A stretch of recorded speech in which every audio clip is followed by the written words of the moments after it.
50 000 euros de dons en 2 semaines. Et bien voilà, grâce à vous, on y est arrivé. Tocsin vivra, Tocsin verra avec vous. Merci à tous, merci de nous avoir soutenus, merci pour tous ces dons. Merci pour tous ces dons en si peu de temps. Et voilà, vous êtes maintenant, vous faites partie des résistants du Tocsin et vous avez voulu qu'on aille plus loin. Et on va aller plus loin, évidemment. On va prolonger notre cagnotte Tipeee pour mettre en place cette newsletter, la newsletter du soir, Tocsin matin, Tocsin soir. 2 rendez-vous avec vous, le matin et le soir. On continue la résistance toute la journée. On va d'ailleurs mettre en place un groupe de résistance sur Telegram, si vous le voulez bien. Et puis évidemment, le magazine, La Trace écrite, puisqu'évidemment, la résistance se fait aussi par l'écrit, vous le savez bien. Voilà, si vous voulez bien continuer ces objectifs avec nous, on vous attend. Et encore merci évidemment à tous les soutiens de Tocsin, à tous ceux qui ont entendu l'appel du Tocsin et qui sont derrière nous maintenant pour cette belle aventure. Merci à vous.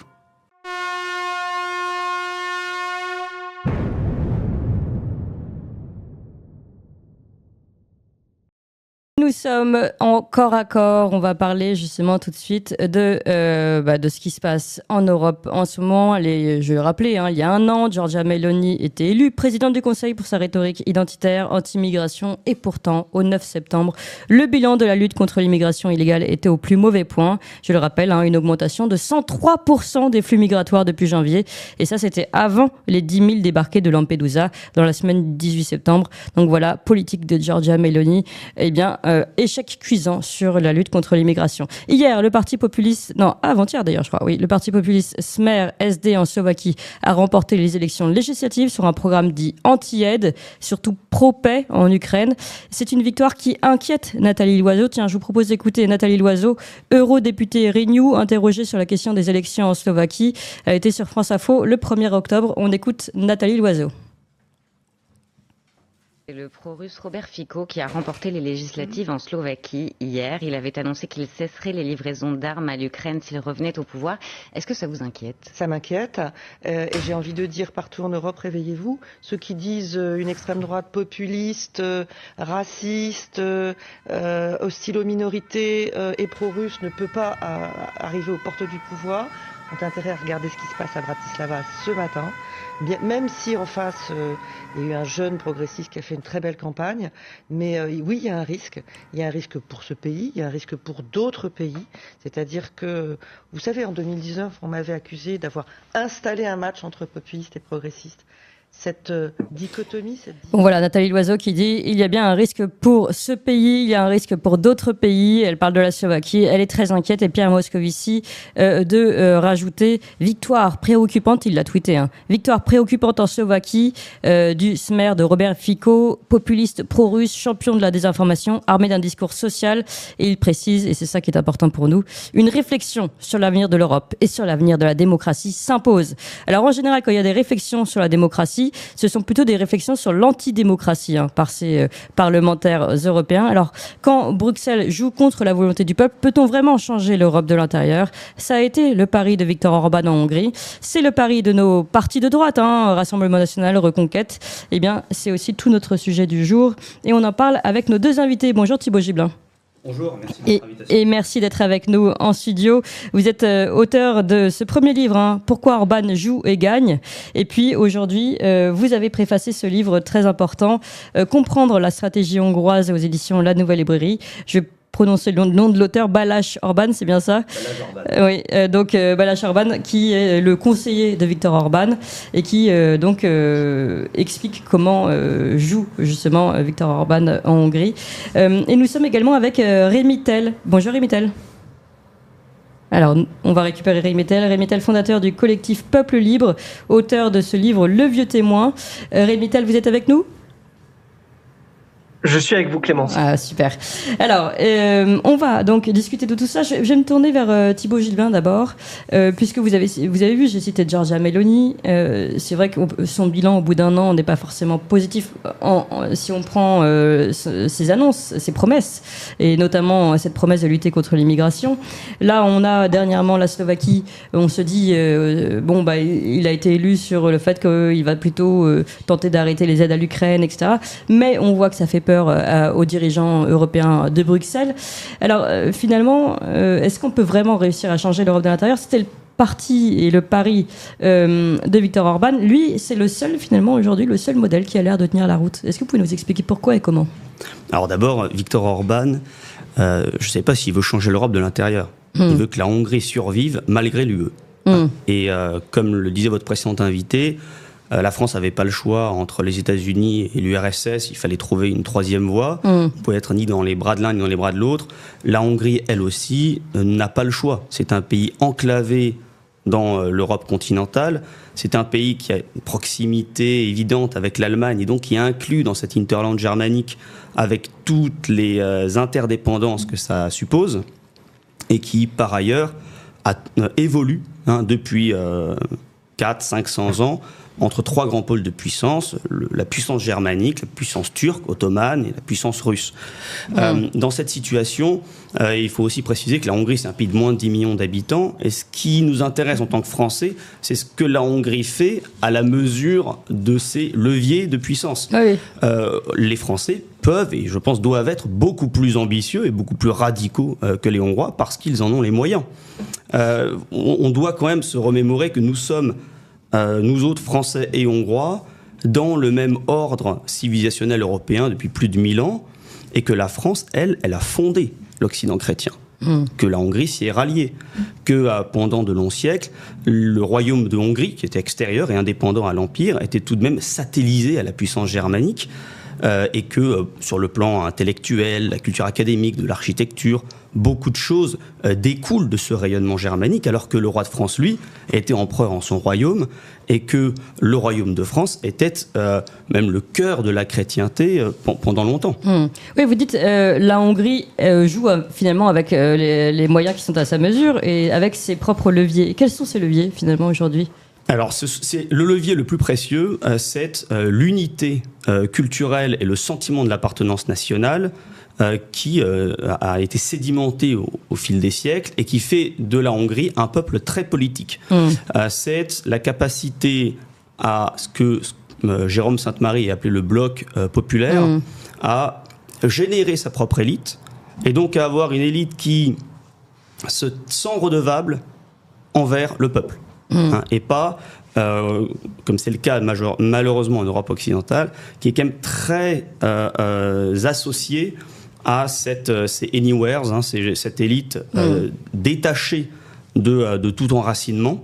Donc c'est ça la première importance. Ensuite, c'est que grâce à Viktor Orban, il y a eu un talentueux homme politique qui a pu être l'interprète de la nation et qui a pu exploiter tout ce potentiel.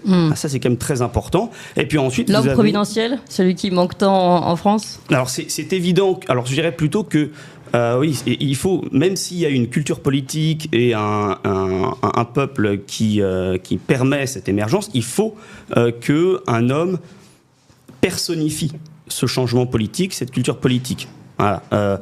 Le regain français des années 60 n'est pas concevable sans le général de Gaulle et on va évidemment l'évoquer, tout ce qui se fait en Hongrie depuis une douzaine d'années ne pourrait pas être fait sans cette figure tutélaire qui représente aux yeux des Hongrois leur indépendance nationale. En parlant de ça, puis après évidemment je me tourne vers Rebital qui était avec nous également, puisque vous parlez de Viktor Orban qui au moins on va dire a le mérite de reconnaître son peuple et de lui finalement de porter sa parole. Intéressant quand même la présidente slovaque Zuzana Čaputová qui a déclaré à l'agence France Presse qu'elle confierait la formation du prochain gouvernement au chef du parti vainqueur, donc à ce parti populiste qui vient d'être élu, indépendamment de sa préférence personnelle. Voilà alors que elle, c'est plutôt une Slovaque progressiste, on va dire. Ouais. Donc voilà quelqu'un qui reconnaît, contrairement à ce qu'on a pu entendre de Moscovici et puis de Nathalie Loiseau, qui reconnaît que finalement l'élection, quoi, qui reconnaît l'élection, qui reconnaît le vote populaire. En fait, je crois qu'en France, on a un tropisme très manichéen depuis la Révolution française et cette capacité à démoniser l'adversaire. En Slovaquie, même l'emprise de cette classe politique est quand même assez légère. C'est un pays encore plus petit, plus enclavé si c'est possible que la Hongrie, très dépendant de son voisin tchèque, puisque la Tchéquie, la Slovaquie n'existe que depuis 30 ans. Oui. Et on ne va pas se fâcher pour des élections en Slovaquie. Je dirais que les tensions sont moindres, parce que les enjeux sont moindres, parce que ce que devient la Slovaquie, ça dépend bien plus largement du contexte international. Et de ce point de vue, le fait que la Slovaquie ait intégré la zone euro démontre combien ce pays découle de l'ensemble européen. Bratislava est quasiment la banlieue de Vienne. L'aéroport de Bratislava, c'est l'aéroport de Vienne de l'autre côté de la frontière. Donc on a cette dépendance à l'étranger qui est telle que la classe politique et même le parti au pouvoir ne peut pas changer la donne, même comme la Hongrie, elle, a pu le faire. Il y a déjà une différence d'échelle entre la Slovaquie et la Hongrie, comme il y a une différence d'échelle entre la Hongrie et la France ou l'Allemagne. Ouais. Alors, Ray Bittel, vous avez entendu toute cette discussion depuis le début. Finalement, on a l'impression que la Hongrie, elle, réussit à tirer son épingle du jeu, malgré le fait qu'elle ait des leviers beaucoup moins forts que la France. Donc finalement, si on va jusqu'à la fin du raisonnement de Thibaut Gibelin, on peut... même si c'est pas forcément une volonté, mais on peut faire évoluer en bien la France au sein de cette Union européenne, comme l'a fait le président hongrois, parce que on a les leviers pour le faire. Mais je pense que vous n'allez pas être tout à fait d'accord. Je crois qu'il peut y avoir une volonté politique, mais que la volonté politique est toujours circonscrite par le droit. C'est le cas de Viktor Orban. Regardez l'interview qu'il a accordée à Tucker Carlson il y a quelques semaines. On a là quelqu'un qui s'affranchit clairement du discours politiquement correct, de la doxa européiste, otanienne, immigrationniste, et ça, on peut vraiment pas lui enlever. Mais Viktor Orban a été aussi loin que les traités lui permettaient de le faire. Je rappelle aussi que la Hongrie n'est pas dans la zone euro, ce qui retire quand même à l'oligarchie européenne un levier très important de pression contre la Hongrie. Deux exemples sur l'immigration. L'immigration légale a été multipliée par 4 en Hongrie depuis 10 ans. Deuxième exemple, la politique sanitaire pendant le Covid. La Hongrie a été l'un des premiers pays à imposer la vaccination obligatoire dès le mois d'octobre 2021. Donc on voit bien que la volonté politique de Viktor Orban se heurte sur un certain nombre de réalités, et notamment de réalités juridiques. Alors c'est sans doute le plus doué parce qu'il est là depuis longtemps, parce que c'est un fin stratège, parce qu'il a cette union du peuple hongrois derrière lui. Il n'empêche, la Hongrie n'est pas un pays libre. Et la politique que souhaite mener Viktor Orban serait davantage encore couronnée de succès sans l'appartenance de la Hongrie à l'Union européenne. Oui, justement, une petite question, Thibaut Gibelin, concernant la politique d'Orban lors du Covid. Est-ce que ça lui a été imposé ou c'était tout simplement une volonté populaire ou volonté tout simplement de Viktor Orban ? Alors, il y a un élément important à signaler pour la politique sanitaire, c'est que la Hongrie n'a pas un IHU comme celui que la France s'est doté à Marseille, dirigé par le professeur Raoult. Donc, il n'y a pas d'expertise contradictoire. Nationale. Exactement. Et c'est vrai que le populisme est une demande de protection et de considération. Et il y a une servitude volontaire, malheureusement, des masses, mais pas seulement d'ailleurs en Europe, c'était à l'échelle globale.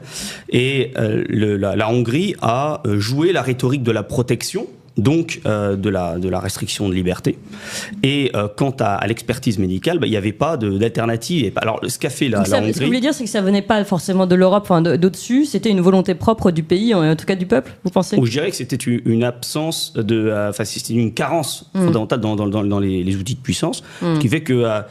En effet, ça c'est d'ailleurs, je crois, le point le plus marquant, celui depuis une douzaine d'années, pendant lequel la Hongrie de Viktor Orban s'est ralliée au consensus occidental dominant dans ce qu'il a éventuellement de politiquement correct. Mais il faut bien se souvenir que ça arrive à un moment où la Hongrie prend un gros coup sur la tête, parce que, contre toute surprise, Trump perd les élections présidentielles américaines.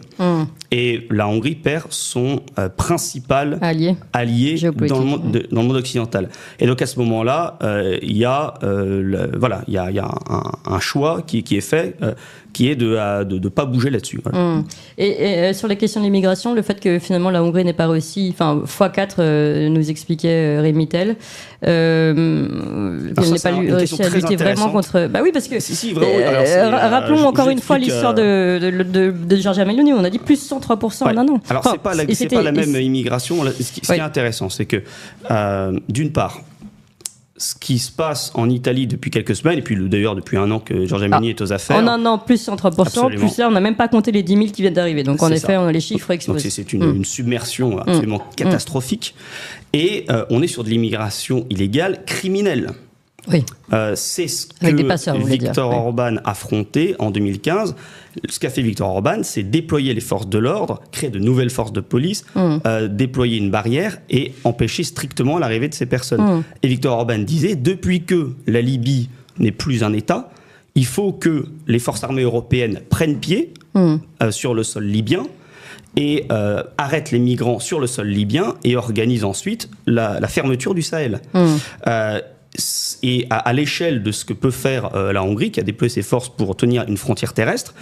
Elle avait monté un mur également, mais qui a été... Giorgia Meloni pourrait, c'est une question de souveraineté, de décision, une décision politique, déployer des vaisseaux, empêcher strictement cette arrivée. Il se trouve que là, Giorgia Meloni a baissé les bras parce que elle doit être... tenue, hein, et elle n'a pas le courage de la transgression. Attendez, elle doit être tenue par qui ? Je pense qu'elle est tenue par les chaînes de l'économie européenne, de la dépendance, de la fragilité structurelle de l'économie italienne, qui est en voie de désindustrialisation depuis 25 ans d'euros, et avec aussi tout cet entrepreneuriat du nord de l'Italie qui fait passer l'intérêt de la production économique et donc de ce travail à bas coût avant la question de la pérennité de la communauté nationale italienne autochtone. Allez, je me tourne vers vous, Rémy Tell, à ce sujet. Et puis vous tous qui nous suivez, vous pouvez nous poser des questions en direct. Je sais que c'est un sujet qui vous passionne, l'Europe, et celui notamment de la question du Frexit. Donc n'hésitez pas à intervenir et à mettre vos pouces levés. Rémy Tell, eh bien, vous avez entendu parler de ce que vient de dire Thibaut Gibelin sur Giorgia Meloni. Là-dessus, je pense que vous ne pouvez être que d'accord, finalement. Elle est tenue. Oui, elle est tenue, mais parce que l'Italie est membre de l'UE et membre de la zone euro. Pour réagir, rappelez-vous par exemple au sein du Conseil européen, plusieurs matières requièrent l'unanimité sur les votes pour décider de la politique européenne. C'est notamment le cas de la politique en matière de la coopération policière.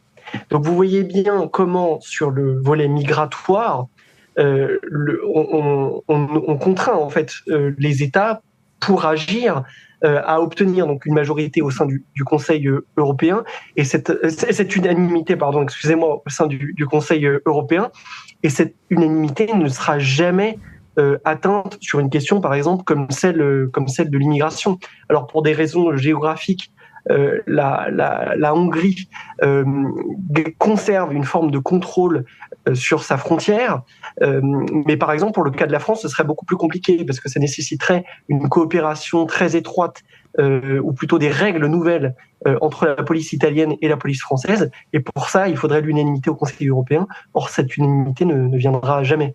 Oui, donc d'après vous, finalement, Rémy Tell, Giorgia Meloni ou un autre, même de bonne volonté, tant qu'on reste dans l'Europe, on ne peut rien faire, il faut sortir.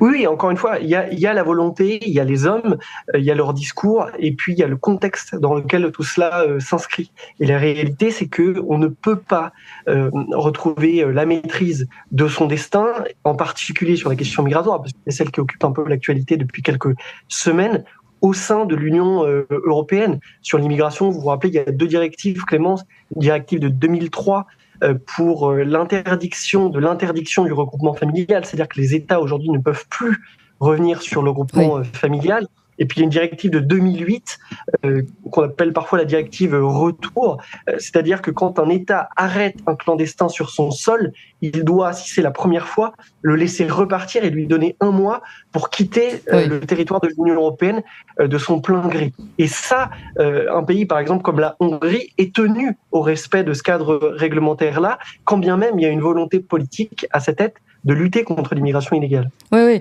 Mais c'est vrai que c'est ce qu'on dit. Puis là, il y a le pacte migratoire qui est en train d'être mis en place, qui va faire que renforcer ces accords-là. Et finalement, le fait que on a beau avoir de grands mots, hein, on a entendu même Gérald Darmanin qui a dit on ne mettra pas en place de centre et on n'accueillera aucun migrant de Lampedusa. On a beau avoir ces paroles, et quand on voit dans les faits, et même avec Viktor Orban, on a du mal beaucoup à lutter contre la politique migratoire. En fait, il y a 2 migrations. C'est-à-dire que là, il y a cette migration clandestine criminelle. Là, ce qui marque la Hongrie depuis 1 an, c'est une immigration de travail légale. Ah oui. Et là-dessus, on peut en parler. En fait, c'est ce que faisait la France sous De Gaulle, Pompidou. Voilà. Mais une immigration de travail choisie ? Oui, et je vais vous expliquer un petit peu le contexte. Les chiffres d'augmentation de la migration en Hongrie, c'est ça ? C'est cette immigration choisie, entre guillemets ? Absolument. C'est une immigration de travail. L'immigration clandestine, par définition, c'est des gens qui cherchent l'Eldorado occidental, voire le nord de l'Europe. Ce pas des gens qui restent en Europe centrale. En revanche, en fait, la Hongrie, c'est un pays qui a entamé un déclin démographique depuis les années 80, même avant la chute du communisme. Aujourd'hui, vous avez donc des générations de soixantenaires qui partent à la retraite, qui sont plus nombreuses que la génération de vingtenaires qui entrent sur le marché du travail. Vous avez, depuis 12 ans, un chômage qui a été résorbé. Et vous avez une politique publique décisive, majeure, qui est celle de favoriser la naissance de petits Hongrois. Donc une politique familiale extrêmement généreuse, donc coûteuse. Et qui fonctionne quand même. Alors qui fonctionne parce que la natalité est passée de 1,2 à 1,6 enfants par femme, mais le but c'est d'aller plus loin, donc c'est de garantir l'aisance aux familles qui font des enfants. Et donc là, on se retrouve dans un piège incroyable, c'est que pour maintenir la croissance, il faut plus de travailleurs et on a moins de travail. On a moins de travailleurs. Donc ce que fait la Hongrie, c'est quelque chose de très dangereux, mais c'est osé, c'est de cibler les secteurs sur lesquels on a besoin de compenser de manière momentanée. Et on espère évidemment que on fait en sorte, parce que c'est des contrats qui sont faits avec les pays d'origine, on vient pour une durée de 2 ans maximum, et ces gens-là viennent sans famille. Alors, toute la question, il n'y a pas de rapprochement familial. Toute la question, c'est est-ce qu'on va permettre au niveau des RH de ces entreprises de faire des réclamations, de poser des dossiers? Est-ce qu'on va avoir suffisamment de connivence avec l'élite politique? Par exemple, en Asie centrale, nous viennent pas mal de travailleurs, l'Ouzbékistan, etc., pour que en fait, ce projet quasiment européen de faire venir des masses entières soit jugulé parce qu'il y a une connivence, une autre connivence et qu'on peut dériver. Voilà, et donc, en fait, ça rapprocherait cette immigration de ce que fait, par exemple, le Qatar pour la Coupe du Monde. C'est-à-dire faire venir des travailleurs, les faire travailler sur un projet, sur un stade de foot, et puis repartir. Aujourd'hui, c'est pour des interconnexions gazières, au nord avec la Slovaquie, au sud avec la Serbie. Oui, mais ça, avec l'Europe, et là, je vais me retourner vers Rémy Tel, on le sait bien, avec les juridictions européennes, notamment la CEDH, c'est quasiment impossible, ça. Mais précisément. C'est-à-dire que là, si jamais le contentieux est porté à la Cour européenne des droits de l'homme, c'est la Hongrie perd à chaque fois. La question, c'est est-ce qu'on va, comment est-ce qu'on peut combiner ça, prendre de court, et par ailleurs, en fait, Viktor Orban fait une distinction entre le temps tactique, le temps stratégique et le temps historique. Clairement, l'immigration de populations extra-européennes, c'est s'aventurer sur le temps historique. C'est des migrations bibliques jamais vues qui changent la composition ethnique de notre continent. La question de maintenir une croissance économique, c'est du tactique, voire du stratégique. Donc il ne faut jamais compromettre le temps historique au temps tactique. Bah oui. Voilà. Et Viktor Orban, en fait, cherche simplement il cherche à se débattre au milieu de contradictions. Voilà. Mais ces contradictions-là, je tiens à le dire quand même, elles ne dépendent pas de l'UE. Elles dépendent de la domination économique du système de financiarisation, parce que tout cet argent qu'on produit, il sert notamment à rembourser les dettes qu'on a contractées avec des intérêts. Donc cette dépendance et cette soumission de tous les peuples. Oui, mais c'est la BCE, donc c'est encore l'Europe. C'est pas que la BCE. L'argent dette, il est créé par des instituts purement privés. Notre problème, c'est que le nœud gordien qu'il faudrait trancher, il se situe au-dessus des États. Et je parlais de la taille critique de la Hongrie. Même la France, peut-être, serait en difficulté là-dessus. Mais si un pays devait le faire, c'est peut-être la France, parce que la France est fondatrice d'histoire. La France a initié des grands basculements historiques, et c'est, je dirais, quasiment son rôle en Europe de transiger. Donc elle devrait faire quoi concrètement, la France ? Elle devrait assumer un destin politique qui, en fait... Mais comment ? Moi, je pense que là, vous parlez du Frexit concrètement, ou vous parlez d'autre chose ? Oui, en fait, c'est un Frexit de fait. Et parce que même Giorgia Meloni, je pense, si elle assumait des décisions politiques avec le soutien du peuple italien, des sanctions lourdes contre l'Italie entraînerait l'écrasement de l'euro. Il n'y aurait plus d'euro. Et donc, je pense que ça entraînerait une déliquescence de l'Union européenne. Oui. La question, c'est simplement la peur, voilà, et l'incapacité à risquer l'histoire. Et la France, elle, a risqué l'histoire plusieurs fois au fil des siècles. Et donc, c'est quelque chose qui, je pense, répond même au tempérament français, qui est un tempérament. Alors, on va se tourner vers Rémi Tell. Rémi Tell, finalement, vous pensez que c'est le dessein de la France de montrer la voie sur soit un Frexit, soit au moins une voix forte de la France, notamment sur les questions économiques ? Alors, deux choses sur le point concernant le temps tactique et le temps historique. Oui. Je crains qu'en matière humaine, les décisions tactiques se transforment souvent en décisions historiques. Et sans doute que Valéry Giscard d'Estaing, alors je ne ferai pas l'insulte à Viktor Orban de le comparer à Valéry Giscard d'Estaing, n'est-ce pas ? Mais sans doute que Valéry Giscard d'Estaing, dans les années 70, n'avait absolument pas conscience du poison qu'il était en train de semer. Poison, je parle d'un point de vue conceptuel. En France, avec cette histoire de regroupement, familial. Du reste, oui, je crois que, vous savez, Bainville nous dit que la France, c'est l'œuvre de la volonté et de l'intelligence. Et donc, retrouvons la volonté, retrouvons l'intelligence. Et ça passe par le fait de retrouver notre indépendance. Et donc, je crois, oui, par le Frexit. Et la France peut montrer la voie. On n'aura pas été les premiers, puisque les Anglais nous auront précédés en la matière. Et d'ailleurs, ils s'en sortent plutôt bien.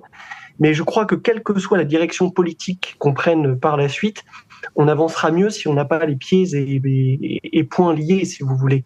Et en fait, le Frexit n'est pas un projet politique en soi, c'est juste une condition nécessaire pour aller quelque part, et puis les peuples choisiront ensuite à gauche ou à droite. Mais au moins, ils le feront librement, et ils pourront aller jusqu'au bout de leur volonté politique, ce qui est aujourd'hui impossible dans le cadre de l'Union européenne. C'est la seule solution, vous pensez, pour retrouver notre souveraineté ? Parce que justement, on parlait de la dette, mais la dette, on l'aura quand même si on sort de l'Europe, enfin de l'Europe de Bruxelles, je veux dire. Alors, il est certain que la sortie de l'Union européenne et de la zone euro ne réglera pas tous les problèmes. D'ailleurs, pensons au fait que l'Union européenne, paradoxalement, sert aussi de prétexte à beaucoup de leaders politiques européistes, justement pour se défausser. Et cette histoire d'emprunt commun, par exemple, au moment de la crise Covid, le Next Generation EU de 750 milliards de dollars, d'euros, vous savez, ce qu'on a appelé le moment hamiltonien, était vraiment purement criminel d'un point de vue de la liberté et de la souveraineté des peuples. Il est certain aussi, et je rejoins ce qui vient d'être dit, qu'il n'y a pas d'autonomie et il n'y a pas d'indépendance et il n'y a pas non plus de pérennité culturelle sans travail. Et il est certain que... et ça, c'est du pragmatisme en même temps. Soit on abandonne tout un tas d'ambitions économiques et on se satisfait de ce qu'on a. Mais donc là, vous comprenez la politique de Viktor Orban dans ce cas-là. Dans le contexte du marché tel qu'il est aujourd'hui et avec les ambitions de développement économique telles qu'elles sont affichées par la plupart des pouvoirs, qui soient d'ailleurs de gauche et de droite, le fait est que, en l'absence de bras, on en fait venir d'ailleurs, ça c'est certain. Mais on doit aussi retrouver de la cohérence sur ce sujet. Oui, mais là, encore une fois, Viktor Orban avait marqué la volonté de pousser, d'aider une plus belle natalité en Hongrie, mais tout ça est sur le temps long, évidemment, et ça ne peut pas se faire immédiatement. Une question encore, et on arrive bientôt à la fin de ce corps à corps. On a entendu Pierre Moscovici, enfin lui, on l'a pas entendu, je l'ai cité, puis on a entendu Nathalie Loiseau, donc eurodéputé Renew, Pierre Moscovici, ancien, député parlementaire, qui parle de cette victoire préoccupante en Slovaquie et qui dit qu'une réflexion sur l'avenir de l'Europe et de la démocratie s'impose. À chaque fois qu'il parle de réflexion sur la démocratie, on peut s'inquiéter et là on se demande ce qu'ils vont pouvoir sortir pour justement lutter contre ces volontés, notamment hongroises, pourquoi pas, slovaques, populaires, tout simplement d'exprimer leur point de vue. Donc à ce sujet-là, Thibaut Gibelin et Rémy Tell. Ouais, Monsieur Moscovici avait été commissaire européen. Et c'était précisément quand Donald Trump avait remporté l'élection en 2016. Sa déclaration aussi disait il faut remédier au problème, au dysfonctionnement de la démocratie. Il s'agit toujours d'endiguer la démocratie, comme ça a été fait avec succès en 2020 aux élections américaines suivantes. Donc on voit quel est le programme, c'est de subvertir la volonté populaire et de faire de ces consultations quelque chose de très formel. Déjà, le système médiatique de la commission, oui, permet d'orienter de manière très très forte l'opinion publique, mais là il s'agit même d'aller au-delà, et si les mauvaises personnes sont élues, comme par exemple Giorgia Meloni en Italie, le système de contraintes et d'influence après les élections sert à résoudre ce problème.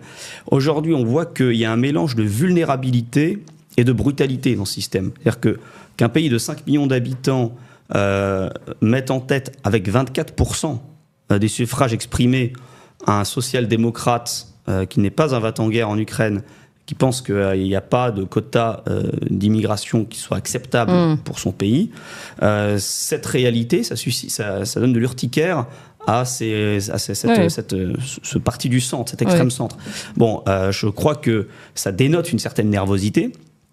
Et par ailleurs, parce que nous sommes sur la brèche. Nous sommes sur la brèche. L'Ukraine peut disparaître en tant qu'État à tout moment, parce que la situation est catastrophique dans le pays, et ça entraîne une remise en cause ça rebat les cartes de l'hégémonie internationale, ça remet en cause tout le narratif qui a été imposé depuis des années, et donc c'est précisément là que des dirigeants politiques qui ont une grande expérience et qui ont à l'échelle nationale un pouvoir réel peuvent donner de toutes leurs mesures. Oui. C'est là que la Hongrie a un intérêt même de partenariat pour la France. On le voit avec le groupe de Visegrad, et là on se dit ça fait un pays de plus, et ça fait toujours plus de poids, toujours plus. Alors c'est ce qu'on s'était dit avec Giorgia Meloni aussi, c'est pour ça que maintenant méfiance tout de même, mais on se dit un pays de plus qui est en tout cas qui reconnaît la voix du peuple et qui l'écoute. Et Rémy Tell, finalement, c'est là où on peut se dire au sein de l'Europe, cette alliance Hongrie, Slovaquie et puis tous les autres pays qui vont dans ce sens-là, et notamment on peut parler de ce groupe de Visegrad, elle peut jouer aussi pour la reconnaissance des peuples. Et c'est là où on se dit peut-être que le salut vient de l'Europe, contrairement à ce que vous disiez jusqu'à maintenant. Alors sur les citations, les extraits sonores que vous nous avez passés, vous savez qu'aujourd'hui nous vivons dans un monde inversé. Donc quand tout est inversé, les ennemis de la démocratie s'en revendiquent, et il est évidemment assez peu surprenant que au nom du combat pour la liberté d'expression, pour la liberté des peuples, ces gens-là continuent leur entreprise d'asservissement. Mais justement, effectivement, il y a quand même une nouveauté intéressante avec ce qui se passe en Slovaquie, puisque, comme ça a été dit, il se trouve que le futur Premier ministre est opposé à la poursuite du soutien du pays à l'Ukraine, que justement pour ces raisons aussi d'unanimité, pour le coup il y avait déjà un problème grâce avec Viktor Orban pour obtenir l'unanimité au Conseil européen, et ce sera doublé avec la Slovaquie. Et donc là on va assister dans les prochains mois, en plus il y a le shutdown qui a été évité de près aux dépens de l'Ukraine, là, aux États-Unis, et on va assister à un espèce d'effondrement total du narratif qui nous a été vendu depuis des mois par ces eurocrates qui nous expliquaient que décidément l'Union européenne allait vaincre Vladimir Poutine. On savait depuis le départ qu'il n'en serait rien, il n'en aura rien été. Entre les deux, il y a quand même 400 000 morts. Quand même 400 000 morts, 400 000 vies, notamment ukrainiennes, qui ont été sacrifiées. Et donc, je pense que ce sera quand même un signal très fort envoyé au peuple pour la fin de ce système oligarchique complètement fou. Du reste... Oui, mais donc ça va quand même dans... intergouvernementale n'est pas a toujours existé dans l'histoire des nations depuis très longtemps, et notamment depuis le XVIIe siècle. C'est pas pour ça qu'on doit tous s'enchaîner, si vous voulez, les uns avec les autres. Vous avez des zones de coopération, par exemple, que ce soit au niveau des BRICS, l'ASEAN notamment, où il y a à la fois des ponts qui se bâtissent entre des pays proches géographiquement et culturellement, sans pour autant lier comme ça leur destin les uns aux autres et supprimer d'une certaine façon le fonctionnement démocratique interne. Oui, donc voilà. Conclusion de Rémy Tell, c'est pas parce que certains pays au sein de l'Europe réussissent à aujourd'hui à exprimer une force différente du progressisme européen qu'il faut absolument rester enchaîné à l'Europe. Merci beaucoup à vous deux. Évidemment, on continuera, on reparlera de la question hongroise parce que c'est un livre et puis un phénomène même absolument passionnant. Merci beaucoup Thibaut Gibelin. Je rappelle le titre de ce livre, Comprendre la stratégie hongroise aux éditions La Nouvelle Librairie. C'est la traduction française du livre du conseiller de Viktor Orban, Balázs Orban. Alors, c'est des frères ou quoi ? Non, ce sont des parfaits homonymes. C'est juste qu'il y a plein de Orban en Hongrie. Il y en a. Et puis, merci beaucoup à vous, Rémy Tell, fondateur du collectif Peuple Libre et auteur de ce livre, de nombreux livres, mais on cite le dernier, Le Vieux Témoin, également aux éditions La Nouvelle Librairie. Merci beaucoup à vous deux. On reparlera évidemment de cette... le verbe haut, oui, pardon. On reparlera évidemment de cette question de l'Europe, parce que c'est une question qui nous passionne tous. D'ailleurs, je vous annonce tout de suite que mercredi prochain, on ira au Parlement européen pour parler également Frexit, pas Frexit, ce qui est possible de faire au sein de l'Europe. Voilà, ça c'est une émission spéciale qui sera diffusée jeudi.